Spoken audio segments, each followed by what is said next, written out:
అండి రేపటి కోసం మన స్టాక్స్ కొన్ని చూసుకుంటే ఫస్ట్ స్టాక్ వచ్చేసేసి టీసీఎస్ స్టాక్ మనకి ర్యాలీ చేయడానికి రెడీగా ఉంది. ఇవన్నీ కూడా ఎడ్యుకేషన్ పర్పస్ మాత్రమే, రికమెండేషన్ అయితే అసలు కాదు. మనం 1 డే టైం ఫ్రేమ్లో దీన్ని అబ్జర్వేషన్ చేసి చూస్తే 3979 అనేది ఒక సపోర్ట్ లెవెల్, అక్కడి నుంచి రివర్సల్ బౌన్స్ బ్యాక్ అవుతూ ఉంది. ఎగ్జాక్ట్గా 4287 లెవెల్ ఒక చిన్న రెసిస్టెన్స్ ఉంది. అక్కడ కనుక క్రాస్ అయింది అంటే అక్కడి నుంచి కూడా మనకి అబవ్ ఏదైతే టార్గెట్ మనం పెట్టామో ఆ టార్గెట్ని రీచ్ అయ్యే ఛాన్స్ అయితే ఉంటుంది. ఇది సెలెక్ట్ చేసుకోవడానికి రీజన్ ఏంటి అంటే మనకు వాల్యూమ్ ఇంతకుముందు నెగిటివ్గా ఉన్న వాల్యూమ్ పాజిటివ్గా వస్తూ ఉంది అండ్ మనకి సపోర్ట్ ఏరియా నుంచి స్టార్ట్ అయ్యింది అండ్ మూవింగ్ యావరేజ్ సపోర్ట్ కూడా తీసుకుంటూ ఉంది. కాబట్టి మనం ఈ స్టాక్ని సెలెక్ట్ చేసుకున్నాము. సో ఇది మీ వాచ్ లిస్ట్లో యాడ్ చేసి పెట్టుకొని ఎప్పుడైతే మనం డ్రా చేసిన 4287 లెవెల్ క్రాస్ అవుతుందో అప్పుడు ఎంట్రీ ప్లాన్ చేసుకోవడానికి అయితే ట్రై చేయొచ్చు.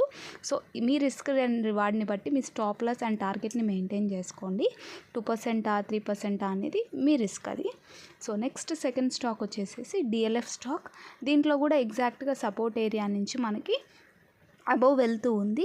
రిజల్ట్స్ మనకి అనుకూలంగా వచ్చాయి కాబట్టి మండే మార్కెట్ రేపు గ్యాప్ అప్ ఓపెన్ అయ్యే ఛాన్స్ అయితే ఉంటుంది. వీక్లీ టైం ఫ్రేమ్లో మనం అబ్జర్వేషన్ చేసి చూస్తే కన్సాలిడేషన్ వచ్చి బ్రేక్అవుట్ అయితే వచ్చింది అండ్ ఎగ్జాక్ట్ సపోర్ట్ ఏరియా నుంచి బౌన్స్ బ్యాక్ స్టార్ట్ అయింది. బట్ వీక్లీ టైం ఫ్రేమ్లో మూవింగ్ యావరేజ్ సపోర్ట్ అయితే ఇంకా తీసుకోలేదు. 813 టు అబవ్ సస్టైన్ అయ్యింది అంటే మనం ఎంట్రీ ప్లాన్ దీంట్లో చేసుకోవడానికి ట్రై చేయొచ్చు, ఎంట్రీ ప్లాన్ చేసుకోవచ్చు కూడా.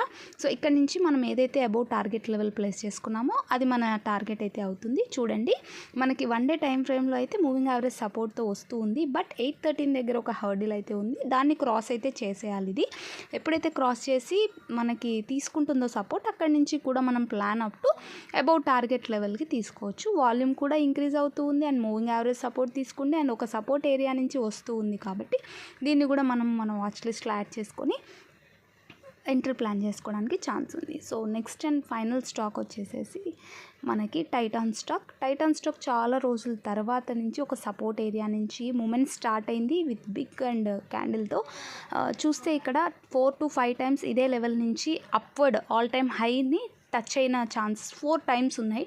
3 టైమ్స్ అప్వర్డ్ ఛాన్స్ అంటే upward all time high touch అయింది. ఇది 4th టైం మనకు అక్కడి నుంచి ఎగ్జాక్ట్గా మొమెంటం అనేది స్టార్ట్ అయింది. అక్కడి నుంచి కూడా వీక్లీ టైం ఫ్రేమ్లో అండ్ 1 డే టైం ఫ్రేమ్లో కూడా చూస్తే మూవింగ్ యావరేజ్ సపోర్ట్తో మనకి అబవ్ అయితే వెళ్తూ ఉంది. సో 333 లెవెల్ ఎప్పుడైతే క్రాస్ అయ్యి సస్టైన్ అవుతుందో అక్కడి నుంచి కూడా మనము 3643 లెవెల్ వరకు మన టార్గెట్ని ప్లేస్ చేసుకోవడానికి ఉంటుంది. అబోవ్ ఇంకా ఏమి రెసిస్టెన్స్ అయితే లేవు, అదే మన టార్గెట్ అయితే అవుతుంది. అక్కడి నుంచి all time high point reach అయ్యే ఛాన్స్ కూడా ఉంటుంది.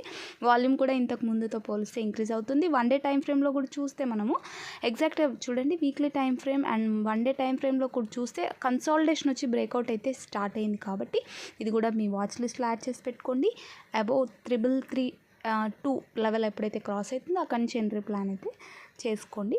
సో ఈ 3 స్టాక్స్ మీ వాచ్ లిస్ట్లో యాడ్ చేసుకొని మీకు నచ్చిన స్టాక్లో ఎంట్రీ ప్లాన్ చేసుకోండి. ఎప్పుడు కూడా నేను చెప్పేది ఒకటి, అన్ని స్టాక్స్లో ఎంట్రీ అనేది మనం తీసుకోవాల్సిన అవసరం లేదు. మనకి ఏ స్టాక్ అయితే బెనిఫిట్ అనిపిస్తుందో దాంట్లో ప్లాన్ అయితే చేసుకోండి. Thank you so much for everyone for watching this video. If like this video please like, share and subscribe.